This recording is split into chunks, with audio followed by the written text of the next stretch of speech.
Hi everyone, I'm Neha Bhutcher, CEO of Atom11, and welcome to yet another episode of AdVantage with Atom11. This is where we talk about all things Amazon.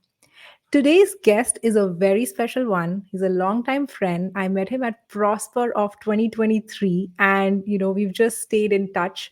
So it's going to be a very interesting conversation. And there's one more reason. Apart from him being a friend, um, he does something which is completely opposite of what we do. So stay tuned. It's going to be a super interesting conversation. But before that, it's time for What's Up with Atom 11. So with Atom 11, we have two updates for this week. Update number one is that we're going to be at Prosper from March 4th to March 6th. I'm going to be speaking at the Prosper show on the 6th of March. And the topic is how to increase your sales by incorporating retail signals in Amazon advertising. And update number two is how sometimes when you are harvesting or checking out your search terms, you see that most of the search terms that you're looking at, they are the same as the keyword that you had bid on. So we launched a very simple feature with which you can just turn off all the keywords which are the same as the search terms and only look at the search terms which are different than the keywords that you were bidding on. This will make it super, super easy for you to figure out what is the customer really looking for while you're automatically harvesting your keywords through our rule-based automation. But just understanding the customer journey now becomes even more easier. So if you are looking to understand how this feature works, let me know or write to me at neha@atom11.co and we'll book you in for a quick demo. So that's it from the updates on Atom 11. And let's move on to section number two. So this is where I want to call in my very good friend, Jakob Wolitzki. Let's bring him in. Hey, Jacob, how are you? Aniha, hi. Thanks for having me today. I really like the Yeah. intro, actually. Maybe I'll start doing those also at my podcast. Absolutely.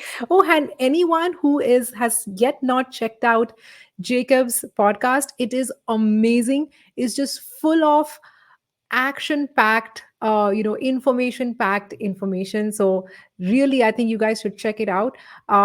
It's called Automated Seller Podcast. You can just check him out with his name. I know he has a very difficult last name, but I'm going to drop it in the comment section below so you can find him very You actually did easily. great with pronunciation, so that's awesome. That's awesome. Awesome. Jacob, do you want to very quickly introduce yourself and then we'll get on with some of the questions I have?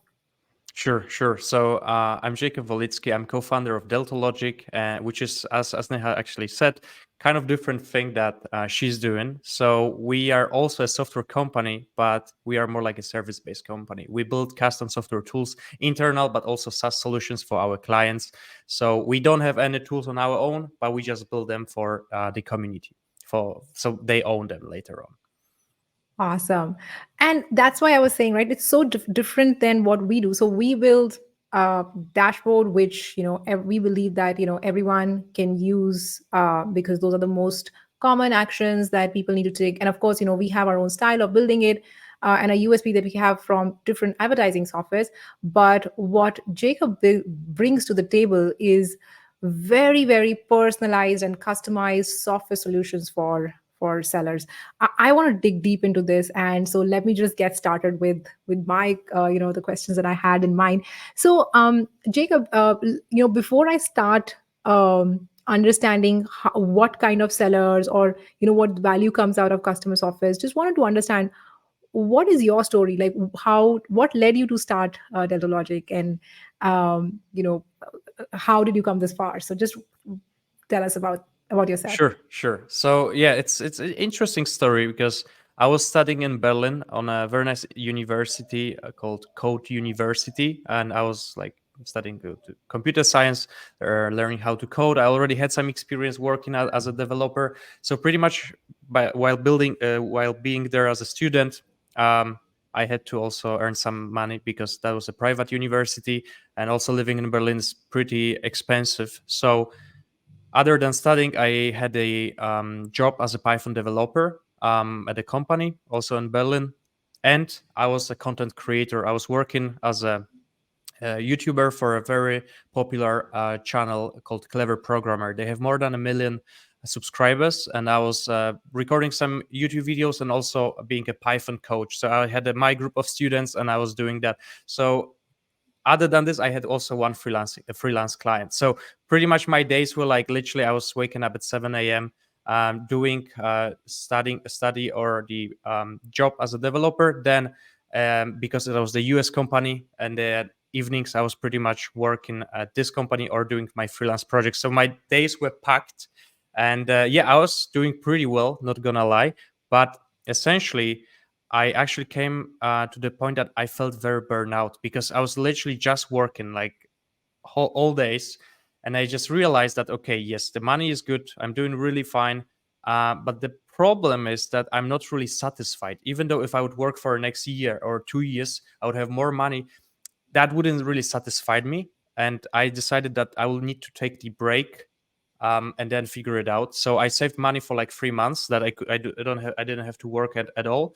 I took vacation for 2 weeks, and then I just realized, okay, I might just want to build something.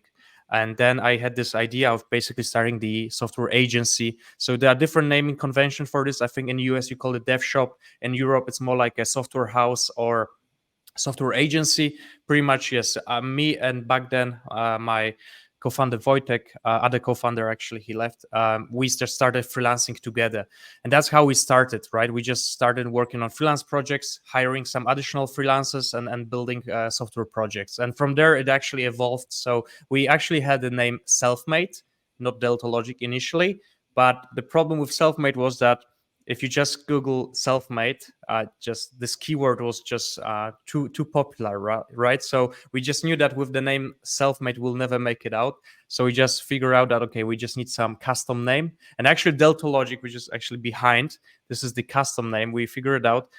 This name is not perfect, but it's unique because a lot of people actually say Delta Logic, which I mean, yeah, if you hear it and see it for the first time, you can actually do this, obviously. These days. But this is actually the word that doesn't really exist. We just created it, so we had immediately Oh, domain like .com. We had Instagram handle, Facebook handle, and everything, right? So that is basically a new word, and yeah, that's how we started.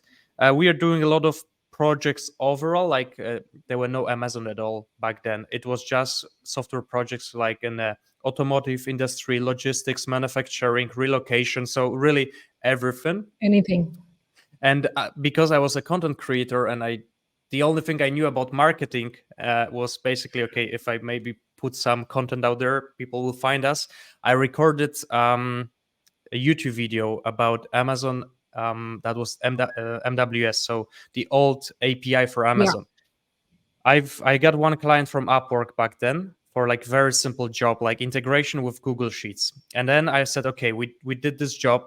I may just record a YouTube video about this because I really loved creating content back then. And I uploaded this video, and it just blew the algorithm on YouTube because no one really did it, like literally from the whole Amazon community. And then SP API was introduced, so I literally did exactly the same video, but just on SP API. And those two videos, they have around 60K views or something like this. And then it just was bringing us so many leads from like Amazon sellers, Amazon agencies, and so on, that if we figure out, okay, this might be our niche, this might be our space, right? Like building software for Amazon sellers and like Amazon overall.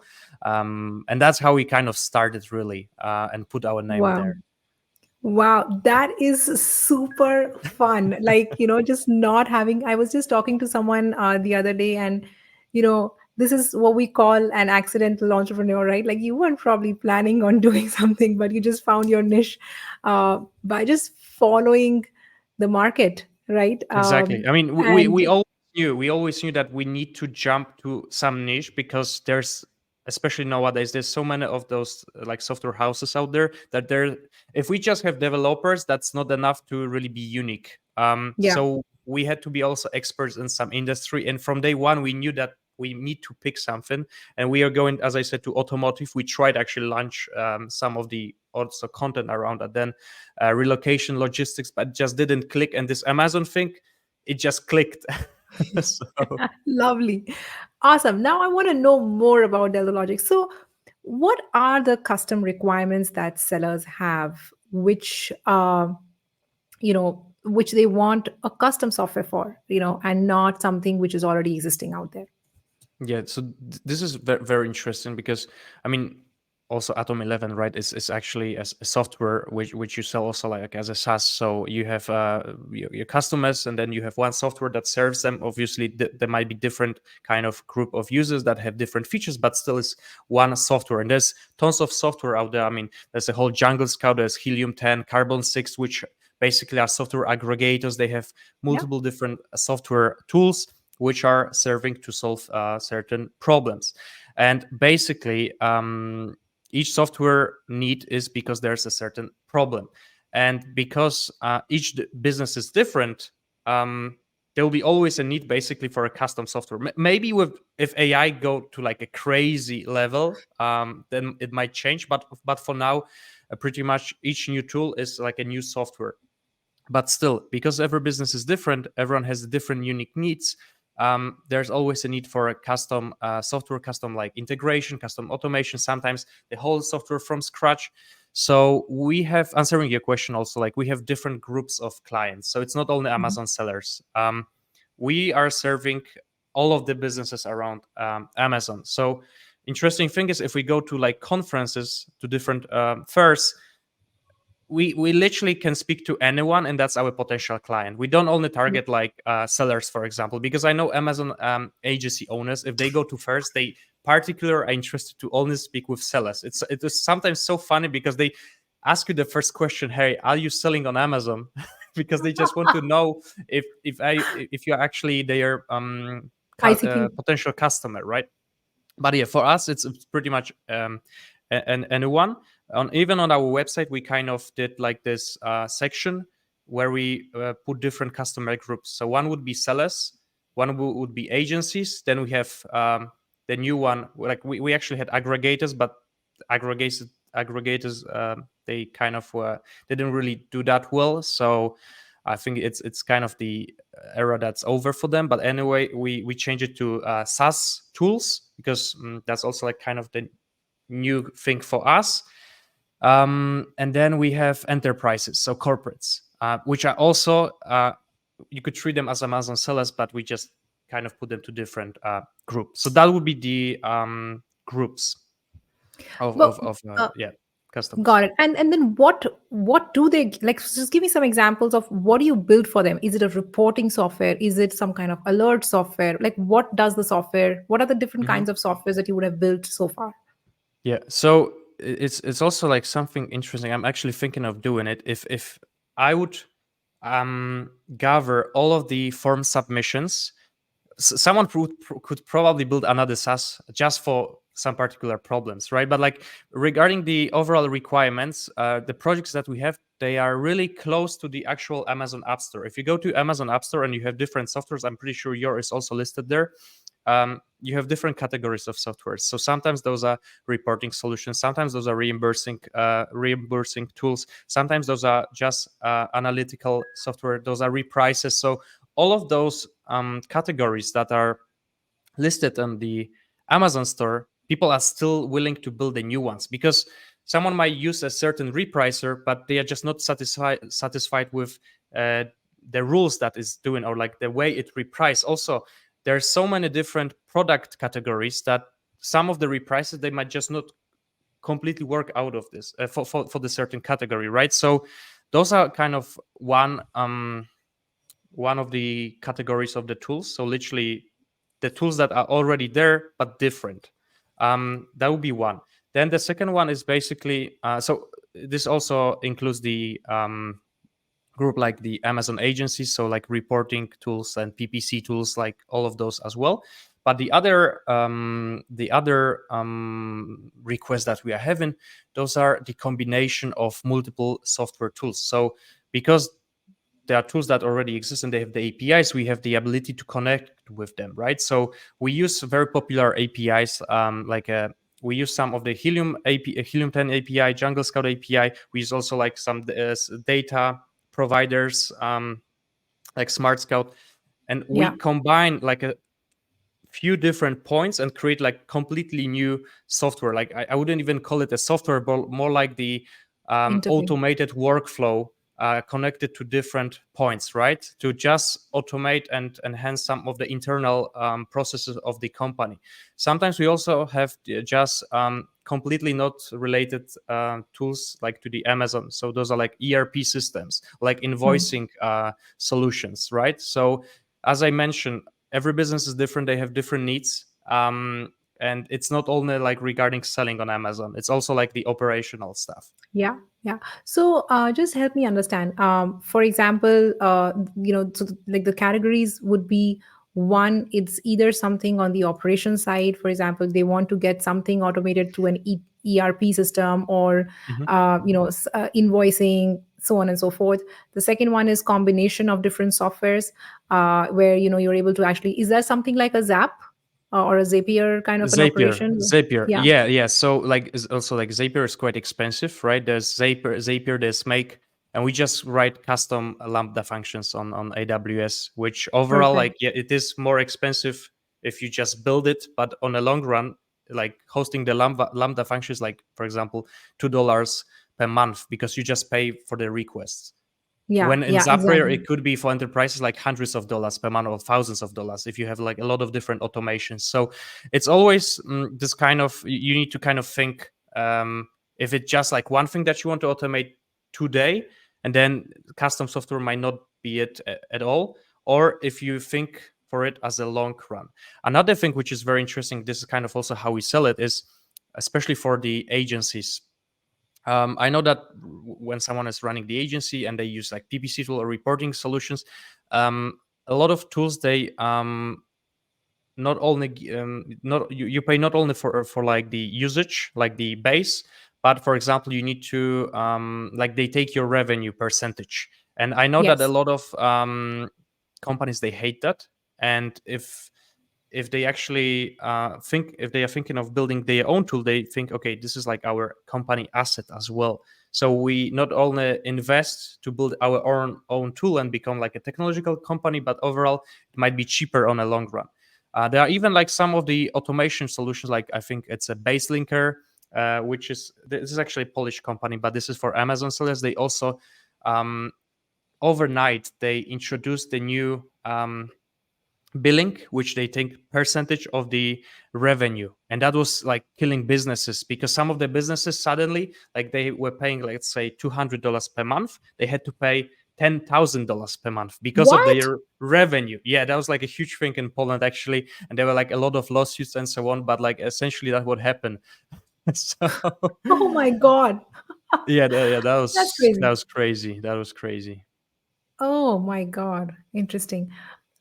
So this is very interesting, and I think I would like to discuss with you offline in terms of, how you're linking different softwares also, because this is very similar to some of our policies also, or our internal vision, that we don't have to go and build everything, right? We want to build everything. We want to bring everything together that is relevant to advertising. So we don't necessarily go ahead and build everything, but we look for how we can partner with different other solutions, and bring more value within Atom 11. So this is a super interesting, very advertising specific use case that I would love to talk to you about.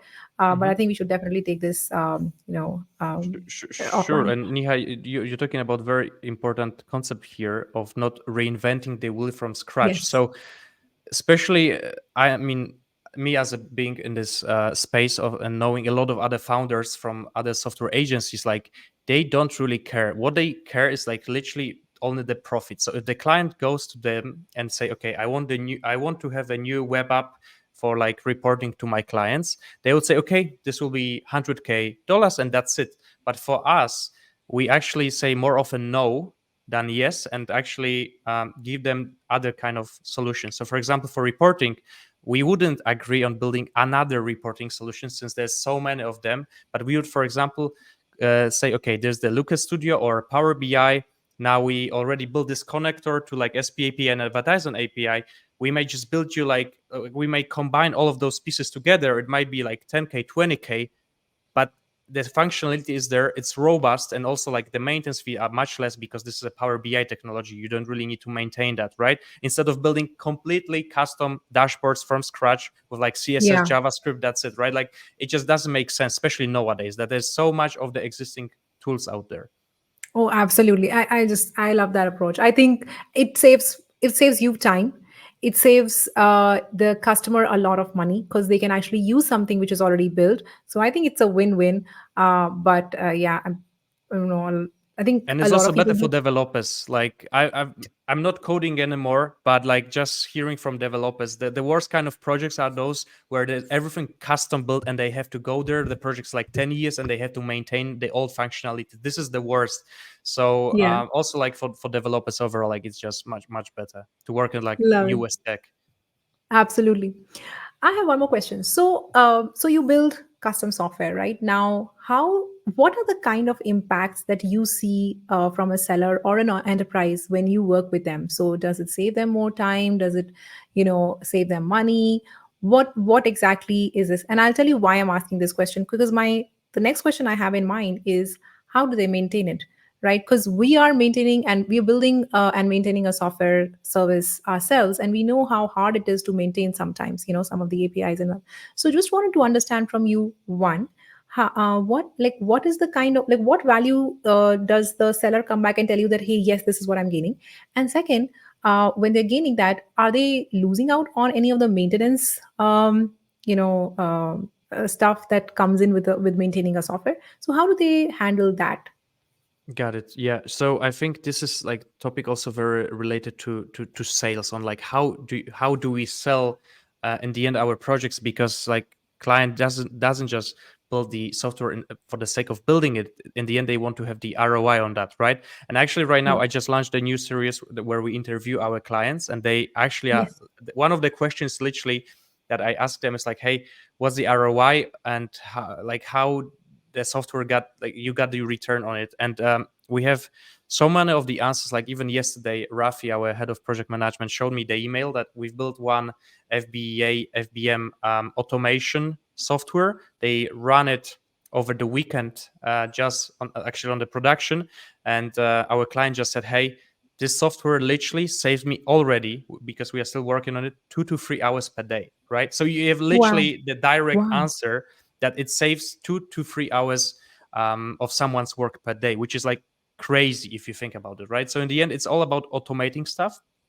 But what's worth mentioning is like, especially for Amazon sellers, is the direct ROI on sales. So for example, if we build like we've built, I think overall maybe 10 different reprices. Obviously, they are not as advanced and crazy reprices as the SaaS providers they have, because they spend like sometimes even millions on the development and so on. But like for those very specific categories, you just have a more buy box percentage, right? And you can directly see that. So those are those direct kind of ROIs that you have. Other thing is for like reporting solutions, right? If someone had was running the agency and reporting to clients and was spending a lot of time just to preparing the reports, then obviously it's the same scenario. It's like if we automate all of the report generation process, it just it's literally the ROI of the hours that someone saves per day, right? Hmm. So I think those are the main cases. If we build the software that was not returned, oh yes, yeah, we did that, right? We had some of the cases. Like sometimes the clients, obviously, like the client is the most important. We couldn't say no. We've built that. Sometimes the client never really used the software, like they launch it once and that's it. We had Hmm. different cases, right? But like Well, what we care the most is actually, yes, having the direct ROI on the investment. And I try really to record as many videos on that and put this on our case studies. that's awesome. That's lovely. And I think, when while you were talking about this, and I was just also thinking, right? There was a saying that I read somewhere that if everyone wanted the best thing in the world, if everyone wanted to buy the best thing in the world, then Mercedes would be the top selling car, right? Everyone has their own use cases. Not everyone wants the most advanced product, or not everyone wants the most advanced repricer, right? They have a specific use case. They don't want to pay too much for for such an expensive one. So why not have that? And I think it's just beautifully fit into exactly what you said, that we just go figure out what is the business use case, and if we are able to solve it in a better way, then why not? And I can tell you that from all of our clients that are coming to us, one of the biggest sellers, like 7 8 figure sellers on Amazon, they are still running their business in Google Sheets. So Oh yeah. no matter how many software there will be there, like how many software products there will be there, like there will be the best sellers not using any AI, any tools, just doing the work in a Google Sheets. So Actually, when we saw that, that's when we launched this capability, and I think you guys have done this too. I think it's a very important capability, which is ability to take data from Atom11 and just automatically put it in Power BI. And Atom11 basically brings together ads and retail data together, so they're actually able to see all of that. So I think you're so right. Google Sheet is one of the most important functionalities any software can give you. it So is, just it is. always give that. I think that's And perfect. we also had a lot of custom coding actually in Google Sheets. Like there are those macros that you can code. So we also did this as That's well. lovely. That is so lovely. I think that's funny, right? Like you're right. Like they don't need that advanced AI or a And solution funny which thing is is, we've seen so many of the tools like used by agencies in Google Sheets with the actual client tokens in Google Sheets. Like there were literally client names, client tokens in Google Sheets, which is extremely uh, um, I would say dangerous, because like yeah. this, if someone gets this token, they can literally control all of your business through the API, right? So I mean, we've seen it all. I'm just saying that yeah, we've seen it all. Yeah, security wise, not the best. Awesome. Well, I think this was just lovely understanding how you are, firstly, just how you build this business, secondly, how you come up and discover use cases, thirdly, constantly ensuring that you're doing quality projects, not reinventing the wheel, figuring out whether the customer really needs a new software, and what their exact need is. It's just lovely to see you grow from strength to strength. And Jacob, I just, Thank you. I wish the best in terms of what you guys are doing. I have one last question before we move to the next section. So, for all the sellers who are watching you today, do you have a message for them? The message. I mean, I can really sell something that is like anti sales tactic, but like if someone thinks of investing into custom software, I really highly recommend to think twice, because that's also the thing that there's great tools out there, and building something custom, it's not always the case. Yeah, like you really need to be sure what you want to build if you want to build like a next tool, right? Like there's so many great tools out there, so I would definitely think about this first, instead of building like the new AI tool for something, because there's so much of the money that is being wasted just of building like the tools that are nowhere, like used nowhere, right? So I'm definitely doing this as a kind of anti-marketing, but like I need to tell it, because essentially what I'm trying to do is really educate also like Amazon sellers Yeah. overall on like building custom software, what it takes, what is it, because when we started and we're telling our clients, hey, we are building custom software, no one really knew what we are really talking about, right? So my role here is to also educate about the risks, not only like the good side, that's like, hey, yeah, it will save you 5 hours per day. It's not always the case. You really need to know your processes well in order later on to automate them. So, tell me one thing, and this is just, I want to know as a friend, does this reverse psychology actually help you do more sales? Because if yes, then I'm going to do it too. I mean, it's funny, right? Because the more we said no to clients, the more they pushed. So I think it's overall for people like this, right? Lovely. I just love it, man. Oh my God. I have never seen a message like this. So I love it. I think, that's probably what sets you apart, right? So Oh yeah, awesome. All right. So let's move on to section three. Jacob, are you ready for your rapid fire? yeah. Let's do that. Might be funny. You have to be very rapid and you have to be very fiery. Mm-hmm. All Okay. right. Okay. Let's get started. All right. If Jeff Bezos had not started Amazon, what would you be doing? I mean, that's what we said, right? We are quite lucky with this industry. So if not Amazon, it could be probably maybe like, I don't know, something like a custom software for farmers, like any other niche that would click with us. So But custom software it is. like yeah, for farmers, for agriculture, like I don't know, right? It just clicked here. We stick to this niche now. Lovely. If Amazon team grants you one feature wish, what feature would you ask for? I think the access to search query volume and organic ranks, like I those just two things, those would be high five. great if we could retrieve them from the API. I want to high five you, like virtual high five. Because oh my god, I need the organic ranks. Scraping is so expensive. It's just Yeah, oh, don't even get me started. and the Who would you data rather from work? the biggest software data providers, it's ridiculous. It's Yeah, ridiculous, and it's all estimated. By the way, it's not like true data. Like no one has access to it. It's all estimated. So I could yeah. speak about it hours and hours because we had so many custom requests on this, and we really estimated like crazy projects around this. But yeah, that Are would you be talking my about wish. scraping or are you talking about the Just to search get volume? just to get it right, those two, like search query volume and organic ranks, like in order to get those estimates for those both of those two, like you need to have the combination of a lot of different things, but like scraping is also one of those. Yeah, scraping one is expensive, but I think why do you need for search volume? Okay, we should come back to it. But with brand analytics, you should get the search volumes, right? Yes, but I'm talking about having it for every ASIN. Oh, that's crazy. Oh, got it. All right. Who would you rather work with? Do not be politically correct. Tell me, who would you rather work with, sellers or agencies? For our business, it doesn't really matter. I think it's either bigger sellers or bigger agencies, right? We don't really have the preferation here. Okay. What's the biggest failure of your entrepreneurial journey? That's a good question.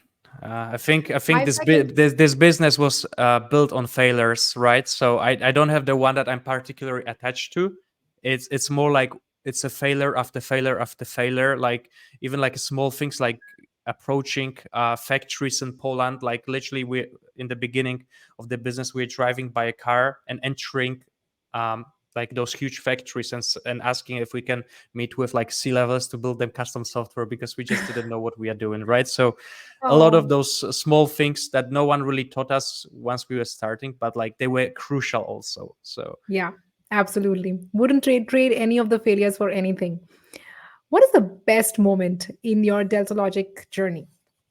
I think like the moments, the wins for our clients, like those messages that we have that we saved someone like a few hours per day, like those are really the best moments. And obviously, we call those like Delta trips. So we have a trips with our team. Like we go and do fun things. So like a nice dinners. We visit like museums. Like we actually went last year to Berlin with a team. We also end up on like a rave party. So that was all like crazy. So Lovely. those moments are really great. Yeah. That's awesome. One Amazon advice that you scoff at And Skofov meets that. Uh, if you what don't like it. exactly? You That I think don't that like it. yeah, I mean you think that hey, you know what, this is something that everyone says, but it's not true. Okay. That's a good question.